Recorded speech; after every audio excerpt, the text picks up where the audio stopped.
Bismillahirrahmanirrahim. Alhamdulillah. Alhamdulillahilladzi amadda quluba awliyaihi bimadadil wifaq wa saqahum min ladhizi munajatihi syaraban azqal madhaq wa rafa'a qadrahum fa'ala dhikruhum bid-dini wafaq. أشهد أن لا إله إلا الله وحده لا شريك له ولا منازع ولا مشاق وأشهد أن سيدنا محمدا عبده ورسوله أفضل الخلق على الإطلاق. اللهم صل وسلم على سيدنا محمد أسبق الناس إلى الجهاد والإنفاق وعلى آله وصحبه وذريته وأتباعه إلى يوم الانشقاق. أما بعد. المحترمون والمكرمون hadratul habaib wal ulama, muhibbin, hadirin hadirat yang dirahmati Allah. Pertama-tama kita panjatkan syukur yang setinggi-tingginya kehadirat Allah Subhanahu wa ta'ala, yang mana pada malam ini Allah Subhanahu wa ta'ala mengumpulkan kita di majlis yang penuh dengan berkah dan rahmatnya ini.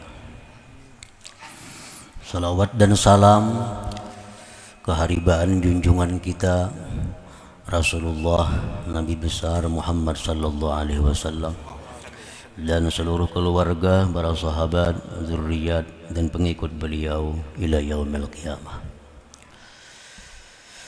Para muhibbin rahimakumullah, al-hikmatul ashirah ba'dal mi'ah min al-hikamil ataiyah. Qala al-imam Ahmad ibn Athaillah Sakandari rahimahullah wa nafa'ana bi'ulumihi wa asrarih. Hikmah yang ke-110 dari Al-Hikam, berkata pengarangnya Imam Ahmad bin Athaillah Sakandari rahimahullah, wurudul amdad bihasabil isti'dad wa syurukul anwar ala hasabi safail asrar, yang artinya bermula datangnya bantuan-bantuan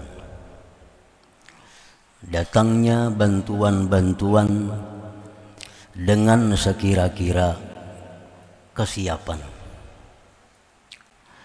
dan memancarnya cahaya-cahaya atas sekira-kira kebersihan hati. Itulah terjemahnya hikmah yang ke-110 ini. Urudul amdad minallahi ta'ala ala abdihi, bermula datangnya bantuan anugerah dari Allah Ta'ala atas hambanya. Contohnya bantuan pemberian anugerah itu kal itmi'nan inda dzikrih, ketika adanya ketentraman hati ketika berzikir kepada Allah. Dalam Al-Quran disebutkan ala bizikrillah tatmainnul qulub. Ketahuilah bahwa dengan zikir kepada Allah maka hati menjadi tentram. Nah, ketentraman hati itu disebut adalah bantuan Allah, pemberian Allah.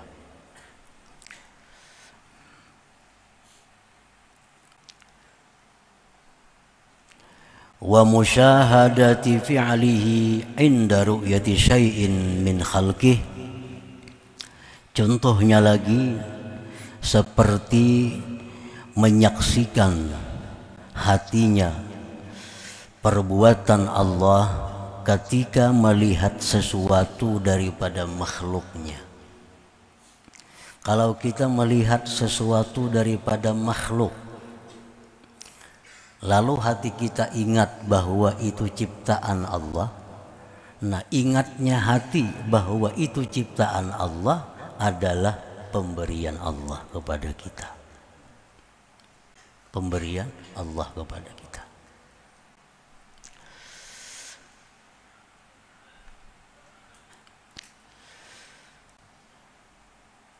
Datangnya bantuan pemberian dari Allah Ta'ala atas hambanya itu dengan sekira-kira kesiapan seorang hamba.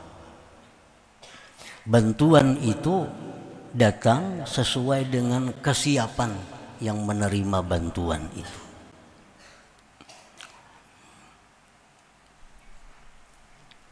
Bagaimana kesiapan menerima bantuan itu?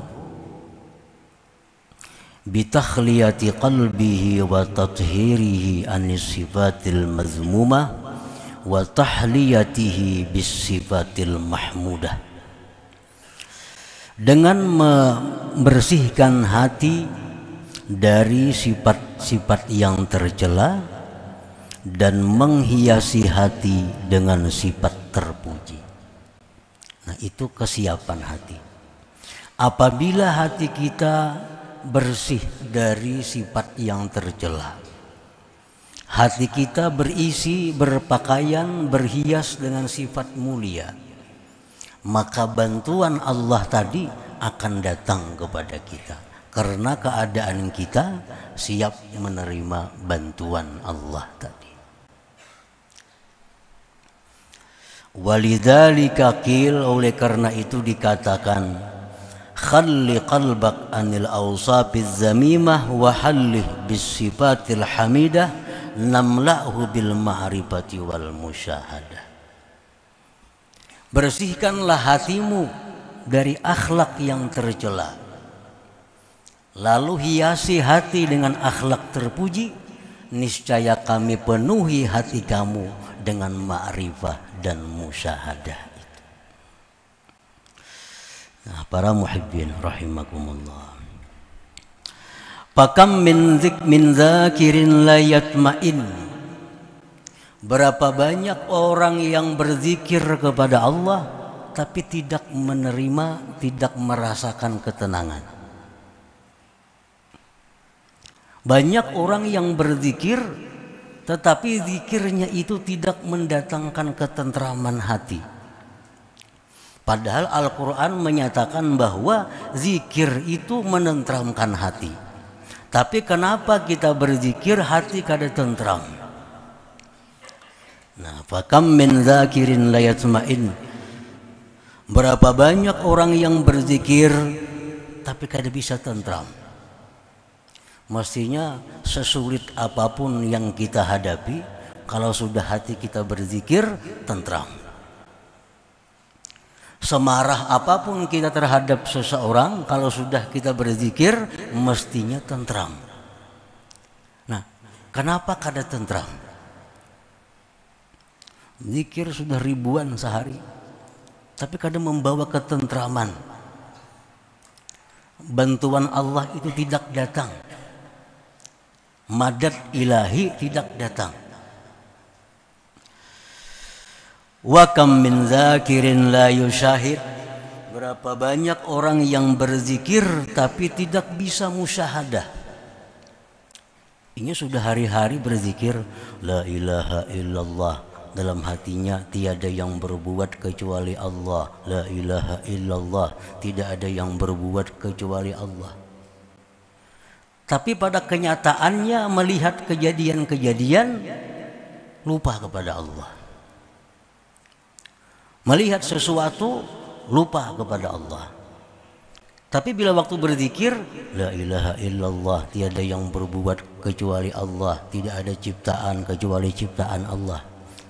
Nah, sudah melihat kenyataannya lupa kepada Allah.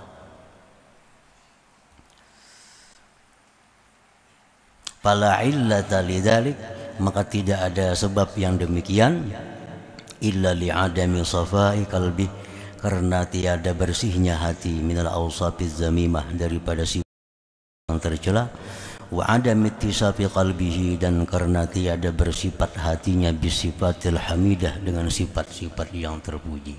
Itu sebabnya. Sekalinya itu sebabnya. Kenapa zikir itu kadang membawa ketentraman?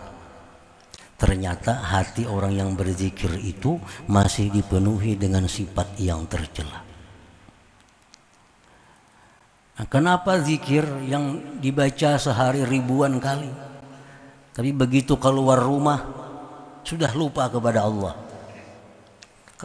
Ternyata hati orang berzikir itu masih dipenuhi dengan sifat-sifat yang tercela. Nah, sebagaimana halnya ketentraman waktu berzikir, bisa musyahadah waktu melihat sesuatu, khusyuk dalam salat itu termasuk madad ilahi. Khusyuk dalam sembahyang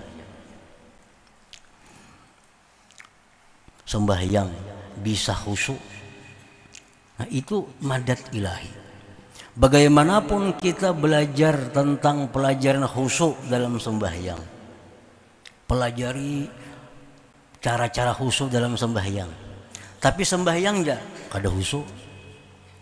Padahal kalau memandirnya sudah ahli benar tuh. Memandirnya sudah ahli luar biasa. Cara khusyuk sembahyang ke ini, ke itu. Sembahyang ya kada khusyuk. Karena khusyuk ini adalah madadun ilahi, ini pemberian Allah yang Allah berikan kepada orang yang siap untuk itu, yaitu orang yang hatinya bersih dari sifat yang tercela. Nah, para muhibbin rahimakumullah, seapa kita dapat khusyuk dalam sembahyang, nah seitulah kemampuan hati kita untuk menerima pemberian Allah itu. Masing-masing orang ini kada sama khusyuknya. Ada yang khusyuk sembahyang itu mungkin 1/10 dari 4 rakaat. Ada yang khusyuknya cuma sekian persen. Ada yang khusyuknya cuma 1%. Nah, ini khusyuk ini pemberian Allah. Allah berikan kepada orang yang siap menerimanya itu. Siapa yang siap itu? Orang-orang yang hatinya bersih daripada sifat-sifat yang tercela itu. Nah, para muhibbin rahimakumullah, wasifatul mazmumah al-mani'atu liwurudil amdad, bermula sifat-sifat yang tercela yang mencegah datangnya bantuan Allah tadi. Kal kibri, seperti sifat sombong. Nah, sifat sombong. Bagaimana sombong itu? Seperti merasa bahwa dirinya itu lebih takwa dari orang lain.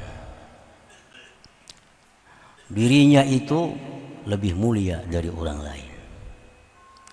Dirinya itu lebih bersih dari orang lain. Nah, bila ada hati kita perasaan seperti itu, maka itu namanya kibir. Dan ini mencegah datangnya bantuan Allah tadi kepada hati kita. Jadi jangan sekali-kali kita merasa bahwa diri kita ini lebih baik, lebih mulia dari siapapun, walaupun dari orang kafir. Walaupun dari orang kafir. Jangan merasa bahwa diri kita ini lebih baik, lebih mulia di sisi Allah. Kenapa sebabnya? Karena akhir kita hanya Allah yang tahu. Akhir si kafir tadi Allah yang tahu. Barangkali kita hendak mati, kita jadi kafir, inya jadi Islam, kan kada tahu lagi. Nah, jadi apabila kita merasa bahwa diri kita lebih baik, lebih mulia dari orang kafir, berarti kita sudah ada sifat sombong dalam hati kita. Apalagi terhadap orang muslim lainnya. Ada orang suka berjudi, wah kita anggap diri kita lebih baik dari mereka. Ada orang yang suka berzina, sudah kita anggap itu orang kotor, diri kita lebih mulia daripadanya. Ada melihat orang ahli maksiat, hati kita sudah bicara bahwa kita lebih mulia daripadanya. Dan ini biasa penyakit ini datang kepada talabatul ilm, datang kepada para penuntut ilmu agama, kepada orang ahli ibadah. Orang ahli ibadah, orang penuntut ilmu itu biasanya dihinggapi sifat ini, merasa bahwa dirinya lah yang bersih, orang lain itu kotor. Nah, padahal itu sifat yang mencegah dia menerima bantuan madad dari Allah Subhanahu wa ta'ala. Jadi jangan ada lagi dalam diri kita bahwa kita ini lebih mulia dari orang lain. Jangan ada lagi dalam diri kita merasa bahwa kita ini lebih takwa dari orang lain. Karena ketakwaan itu hanya Allah yang tahu. Al-Quran mengatakan wallahu ya'lamu biman ittaqa. Allah mengetahui dengan orang yang takwa. Kita kada tahu. Jangan ada dalam hati kita merasa bahwa kita lebih takwa walaupun dari penjudi. Jangan ada dalam hati kita merasa lebih takwa walaupun dari ahli zina. Karena barangkali dia hanya zina dosanya, sedangkan kita macam-macam dosa. Ada ria, ada sombong, ada dengki. Nah, kita kada tahu itu. Jangan ada lagi perasaan bahwa diri kita lebih mulia dari siapa jua pun. Nah, ini bila sudah demikian, kibir sombong itu hilang dari hati kita. Dan ini membuka untuk menerima madad ilahi, bantuan dari Allah tadi, sehingga kita berzikir tentram hati. Kita membaca Quran tentram hati, sembahyang lebih khusyuk. Kita berzikir bisa musyahadah kepada Allah kalau sudah pencegahnya ini hilang dari hati kita. Nah, para muhibbin rahimakumullah, qala Allah Ta'ala, firman Allah Ta'ala, sa'asrifu an ayati alladzina yatakabbaruna fil ardi bighairil haqq. Allah menyatakan, selagi aku palingkan ayat-ayatku terhadap orang yang berlaku sombong di muka bumi. Jadi artinya orang yang dalam hatinya itu ada kesombongan, itu dipalingkan Allah daripada bantuan Allah Subhanahu wa ta'ala, berupa khusyuk, berupa nikmatnya ibadah, berupa musyahadah. Nah, itu dipalingkan oleh Allah terhadap orang-orang yang sombong tadi. Wa qala ta'ala, firman Allah Ta'ala, kadzalika yatba'ullah ala kulli qalbi mutakabbirin jabbar. Seperti demikianlah Allah mengunci. Allah mengunci, mematri atas hati, atas tiap-tiap hati orang yang sombong. Orang yang sombong itu dikunci Allah hatinya, sehingga kada akan bisa menerima bantuan. Ilmu bertambah, manfaatnya tetap kada dapat. Orang yang sombong, rajin nuntut ilmu, wawasan ilmunya bertambah. Dulunya kada tahu ini haram, tahu sekarang haram. Ini boleh, boleh. Ilmunya bertambah, tapi manfaat ilmu kada didapatnya, karena hatinya dikunci oleh Allah Subhanahu wa ta'ala. Nah, tadi kadzalika yatba'ullah ala kulli qalbi mutakabbirin jabbar. Wa qala ta'ala, dan firman Allah, innahu la yuhibbul mustakbirin.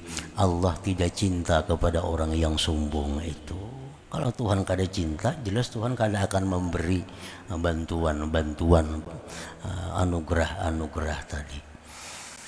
Nah, para muhibbin rahimakumullah, jadi satu contoh sifat yang tercela yang mencegah datangnya bantuan Allah kepada kita adalah kesombongan.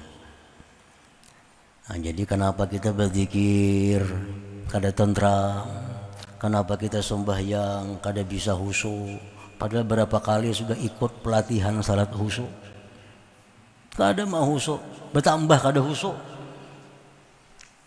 Berapa banyak punya buku-buku tentang salat khusyuk, kada mau khusyuk.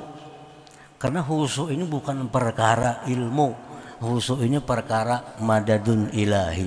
Ini bantuan Allah kepada hamba. Tergantung kesiapan kita menerima itu. Nah, jadi pertama kesombongan itu. Yang paling ringkas mengartikan kesombongan itu bahwa merasa dirinya lebih daripada orang lain. Bukan lebih kaya.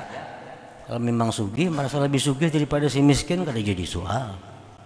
Ini merasa lebih mulia, nah merasa lebih takwa, merasa lebih bersih.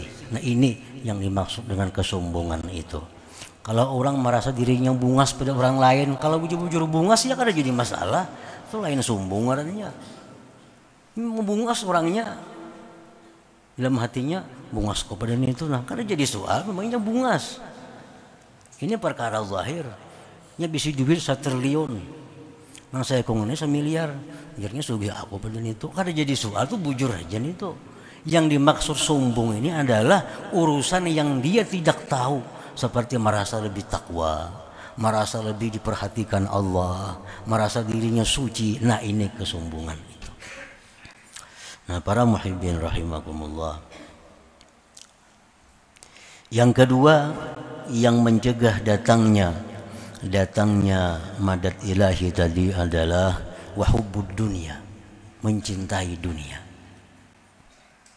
Mencintai dunia. Apa itu dunia?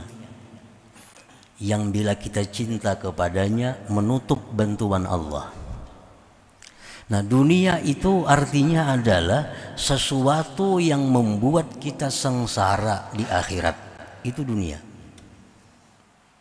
Nah, sesuatu yang membuat kita sengsara di akhirat itulah dunia. Apabila kita mencintai sesuatu yang membuat kita sengsara di akhirat, apapun sesuatu itu, nah maka itu mencegah datangnya madad ilahi tadi. Seperti mencintai kemaksiatan, mencintai barang-barang yang membawa kepada kemaksiatan. Nah, ini dunia. Kalau mencintai sesuatu yang mendatangkan kebahagiaan di akhirat, itu bukan dunia. Bukan dunia. Aku cinta dengan duit. Kenapa cinta duit? Karena duit ini aku bisa bersedekah. Duit ini aku bisa berwakaf. Duit ini aku bisa memberikan ini untuk kebaikan, untuk jalan Allah Subhanahu wa ta'ala. Maka duit seperti itu bukan dunia. Bukan dunia. Karena membawa kebahagiaan di akhirat. Jadi apabila ada dalam hati kita mencintai sesuatu yang membuat susah di akhirat, nah maka itu dunia. Baik ilmu, baik harta, baik kedudukan, apapun. Nah ini mencegah datangnya madadun ilahiyun tadi.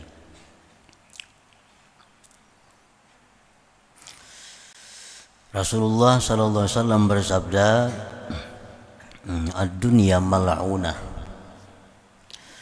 Ujar Nabi, dunia itu dilaknat. Dunia itu dilaknat. Artinya sesuatu yang membawa kesengsaraan di akhirat itu dilaknat Allah.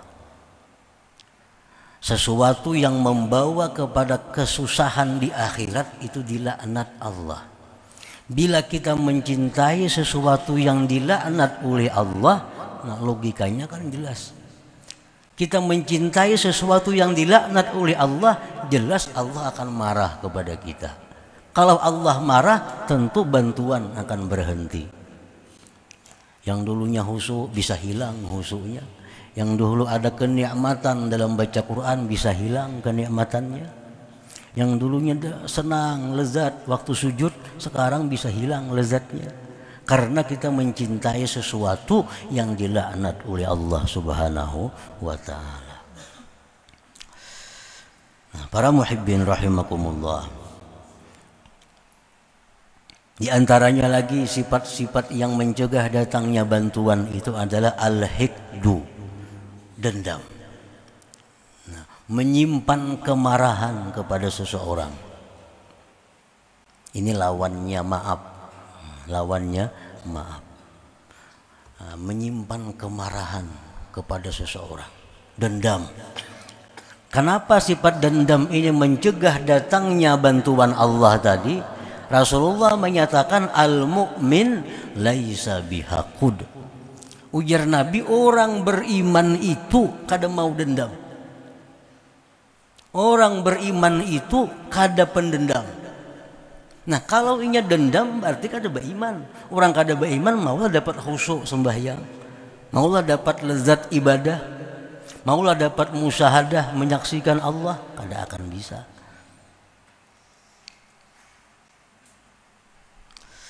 Nah, para muhibbin rahimakumullah, itu contoh tiga.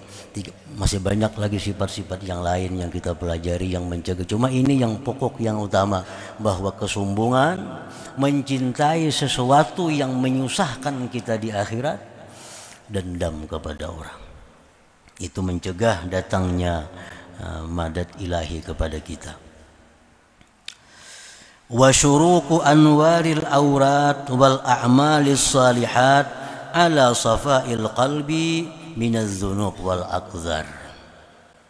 Memancarnya cahaya wirid-wirid dan amal-amal salih atas kebersihan hati daripada dosa dan kotoran.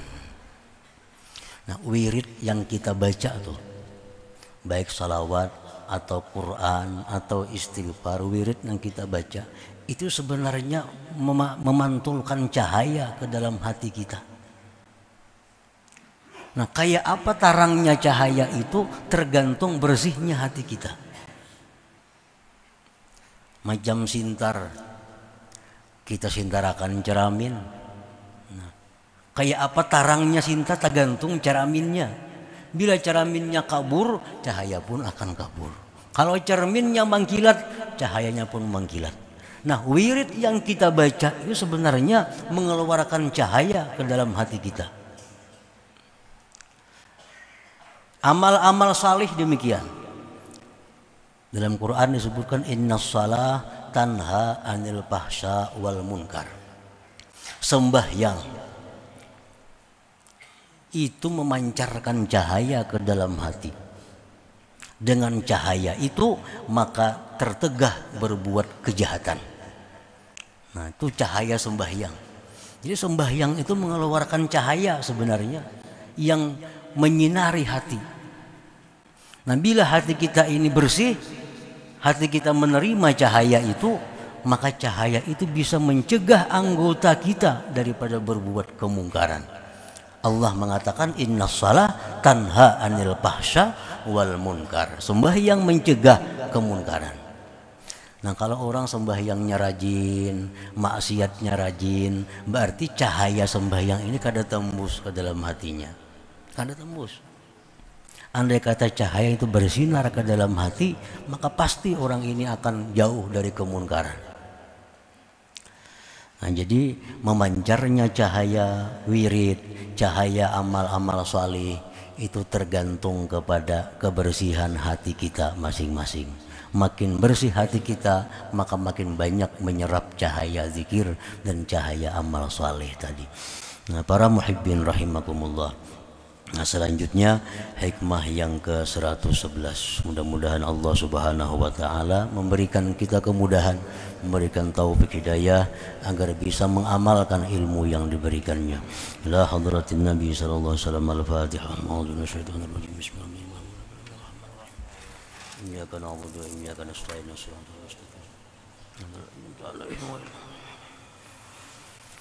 يا الله بها يا الله بها يا الله بحسن الخاتم يا الله بها يا الله بها أو بحسن الخاتمة يا الله بها الله بها الله بحسن الخاتم فيا أيها الرجل منه شفاعة صلوا عليه وسلموا تسليما.